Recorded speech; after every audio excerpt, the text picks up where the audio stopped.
Hello hi गाइजहरू म चाहिँ आज 22 धारा घुम्न आएको छु दिदीलाई भेट्न आएको छु दिदी नि भेटिसकेँ मैले होइन अनि हामी घुम्दैछौँ यहाँ सर लाएर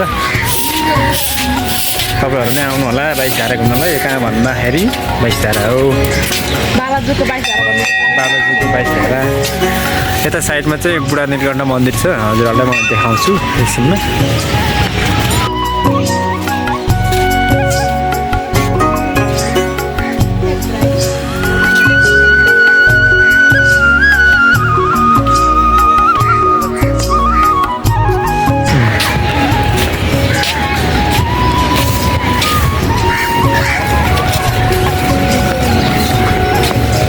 ओम नमः शिवाय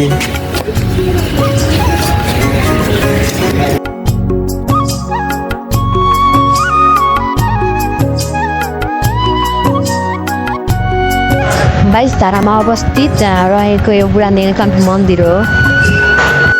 यो मूर्ति काठमाडौँ उपत्यकाको उत्तरी भागमा शिवपुरी राष्ट्रिय निकुञ्जको खेदीमा अवस्थित छ। यो तालको लम्बाइ 13 मिटर छ भने यसभित्र रहेको मूर्तिको लम्बाइ 5 मिटर रहेको छ। यो मूर्तिको निर्माण चाहिँ लिच्छवी कालमा भएको हो, करिब 7औं शताब्दी अगाडि। यो एउटै ढुङ्गाबाट निर्माण भएको मूर्ति हो।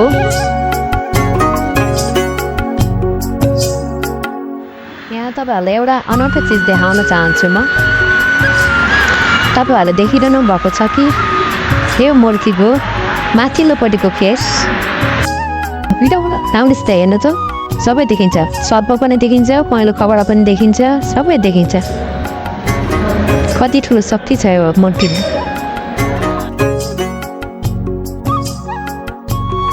ठिक्क विपरीत माथिको तल देखिन्छ हेर्नु है साथीहरू, हजुरहरूले पनि यसो विचार गर्न सक्नुहुन्छ। यो माथि जे देखेको छ नि त्यो सबै पानी मुनि तल देखिन्छ। तलबाट हेर्नु होला, साइडबाट हेर्दा नि देखिन्छ। हजुरहरूले म अर्को साइडबाट तपाईँहरूलाई देखाउन चाहन्छु।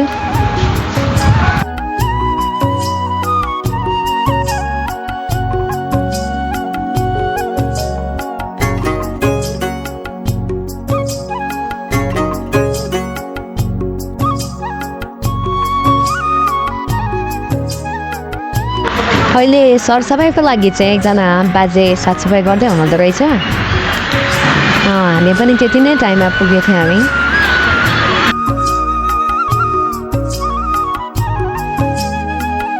त्यो मूर्तिको बारेमा चाहिँ केही कुराहरू बाजेले सरसफाइ गरिसकेपछि सोध्ने जमनको गर्नेछौँ हामी। हेर्न सक्नुहुन्छ हजुरले मूर्ति कहाँबाट ल्याएको, कसरी ल्याएको, कसले ल्याएको भन्ने केही पनि जानकारी थाहा नभएको भनेर बुवाले भन्दै हुनुहुन्छ। अनि यसो आज हेर्न आएको नभन्दै त्यस्तै रहेछ, सेम देख्दो रहेछ। माथिको होइन हजुर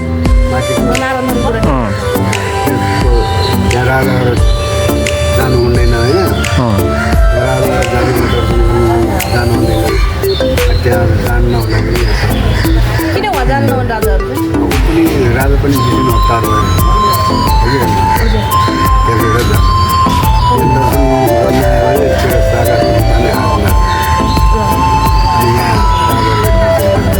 राजा दर्शन गर्नको लागि बनाएको यो पनि यहाँ बनाएको होइन, विदेशबाट बनाएर गाडी साथ छैन भनेको कसरी ल्यायो, कसरी बोकेर ल्यायो, गाडी साथ छैन। यो कुन राजाको पालमा आएको? मल्ल राजाको पालमा। त्यो त मैले बिहान भर्खरै युट्युबमा हेरेको थिएँ अनि यसो आज हेर्न साँच्चै हो कि भन्ने न साँच्चै रहेछ। अहिलेसम्म वैज्ञानिकले पत्ता लाग्छ छैन भन्ने भनिरहेको थियो कि बिहान अनि त्यही हेरेर यसो हेरेको हो जस्तो लाग्यो। अब यसको छाया फेरि अन्धको छाया भने उ त्यो रुखको छाया यस्तो छड्के पर्दा यता देखिरहेको छ होइन, तर यसको सिधै चाहिँ कसरी चाहिँ देखियो भने सिधै तल चाहिँ एउटा औँला पनि काटेको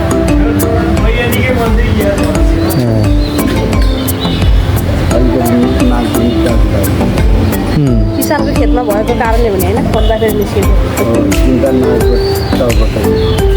नाक अलिकति काटेको।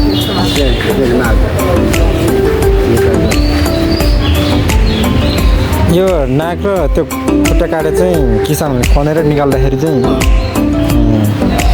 त्यो उठेर हिँड्छ हजुर मध्याहमा रातको मध्याहमा रातको मध्याहमा बुवासँग गरिएको मिठो कुरापछि हामी समयको अभावले गर्दा हामी आफ्नो गन्तव्यतिर पछि आउने बाचाका साथ लाग्यौँ।